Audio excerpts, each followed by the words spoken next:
Dobar dan, dobili ste HZZO, ovdje Hana, virtualni asistent. Kako vam mogu pomoći? Molim te, spoji me sa živim agentom. Naravno, prije nego što prebacim poziv, molim vas recite mi koji je vaš MBO, matični broj osiguranika.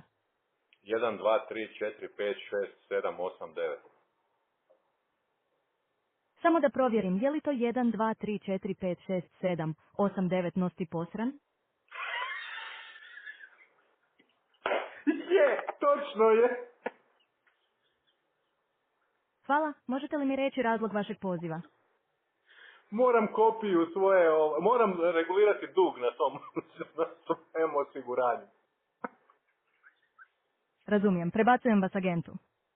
Molim te, prebaci me agentu. Sada ću vas probati prebaciti živom agentu. Poštovani, nazvali ste izvan radnog vremena za primanje